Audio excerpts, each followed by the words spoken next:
Emma Frost is going to change Marvel Rivals as we know it.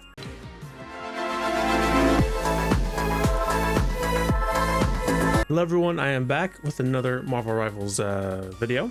And as you can tell, for one, there's actually something here. This was blank for a long time. And while I've had this specific neon light for a good amount of time, it was obscured and I was just very lazy. But now I finally got to move it. Thank you once again to my beautiful fiance for getting me these. I absolutely adore Sonic and Kingdom Hearts. So I'm just happy to now have it because it'll make whenever I do these kind of camp sections a little bit more, I guess, colorful, since I don't have the best camera. Hopefully we can upgrade sooner rather than later. So yeah, I'm loving Marvel Rivals. I'm sure everyone is. You know, we've got DPS, heals, I guess supports, and tanks as the three main classes, as I guess you could say. And I, for one, am mostly a tank guy. That's just what I enjoy playing. I love tanking so much. But I will admit, as much as this game is, as much fun as I am having with this game has a problem with tanks, and that is where there are a good amount of tanks, but I feel as if you are a solo tank, which is a good amount of time, especially in comp, sometimes I'm just by myself solo tanking, which is fine, it's doable, but it feels like if you are solo tanking, you don't really have a choice of who you want to play. Now I will say, of course, there are exceptions, and if you are really good with a certain character, you can of course make it work. I'm more so speaking for the majority of people though, that if you're solo tanking and you're not playing as Strange or Magneto, you're going to just not be successful at being a tank, because you're just going to get shredded with, you know, so much damage, especially if they're rocking, you know, Punisher, Bucky, and the rocket combo. It's very difficult to play certain characters like Groot solo, Hulk solo, Cap solo, and Thor solo. Penny, again, she can work, but I've had too many times where if I'm not playing these shield tanks, we're gonna lose. I'm not gonna be able to create space, and it's a problem.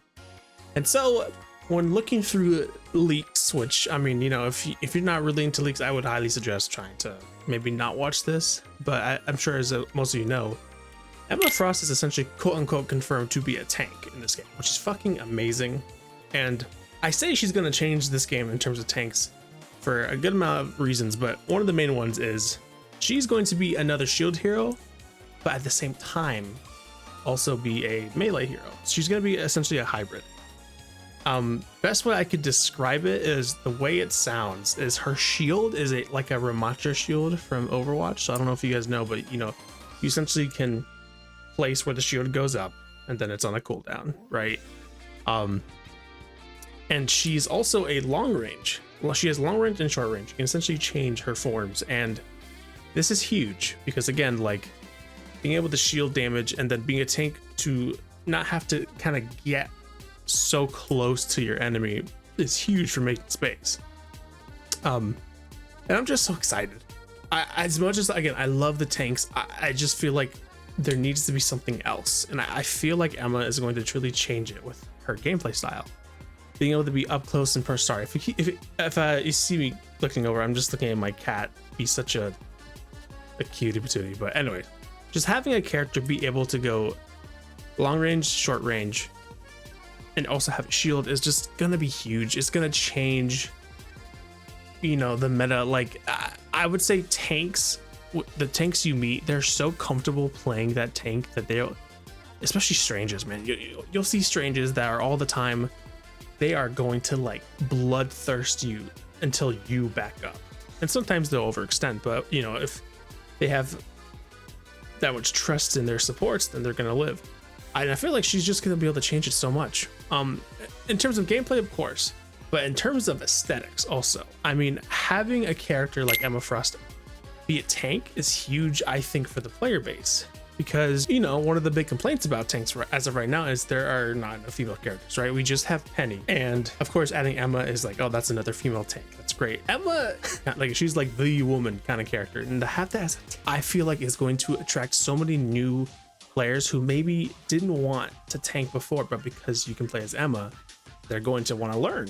And then you know, they'll learn Emma, they'll be amazing with her, and then they're like, you know what, tanking is fun, let me learn these other characters that I didn't want to do originally, but now I will. And I think that is huge.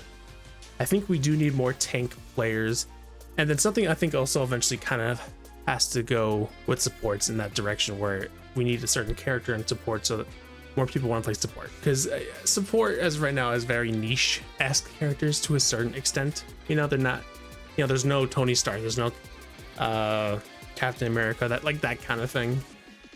And I just think I'm just so excited for Emma. Her cosmetics are gonna be insane. Like I could totally see her being such a good character with how well she's just gonna be received in terms of cosmetics. And yeah, I just wanted to ramble about that.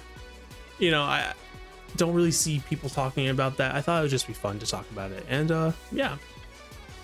So that is the end of the video. Thank you guys for watching. This is what happens when I'm going off script. It's been a bit since I've been on script, but I just wanted to take this time now to thank you to everyone who's watching. And if you're still watching at this point, I mean, thank you, because you're probably one of my subs. And at the time of this recording, I am at, let me go ahead and check, I'm at 699 subs. One sub away from 700, and I just gotta say thank you guys so much. It's obviously been, it's going to be about a year, or I think it's already been a year since I've been doing videos. And again, just, you know, thank you. Like 699 people is a lot. That's a lot of people, like that couldn't fit in this room kind of people, probably not even in my house. And I just truly appreciate the comments I've received as well. Like I got a comment once where I think someone said, don't forget about us, like the people like us when you get more popular. And that's just so caring. And I'm like, of course I'm not gonna forget about you. Like, it means a lot. It's gonna be a bit until I at the very least even reach 1,000, right? But hey, I mean, I'm here for it. I'm having fun. I hope you guys are too. I know I've had a lot of subs from some of my other topics, so like I would say Spider-Man. I've had some from Kingdom Hearts. I'm still doing those kind of stuff. It's just right now Rivals is kind of kicking, and I mean the numbers on the Rival videos they're doing pretty good, and I deeply appreciate that. You know, Kingdom Hearts, I want to do more. I love Kingdom Hearts, but as of right now the series is kind of in a very quiet time, so I gotta wait for that. And if you're wondering about the Let's Play, I've been thinking there's gonna be some changes with that. But again, guys, just from the bottom of my heart, thank you guys so much. I truly appreciate it, and I hope you all enjoy and look forward to whatever comes next here. I gotta do better at releasing more videos, because I feel like even though I'm trying to reach to like at least release one video every week ish, I'm not even reaching that, and I want to do more. I just get so caught up in, you know, playing certain games, and that just take a lot of my time. And was, you know, I gotta make content because this is what I want to do. So I've rambled enough, I would think, but thank you guys. Until next time, have a good one.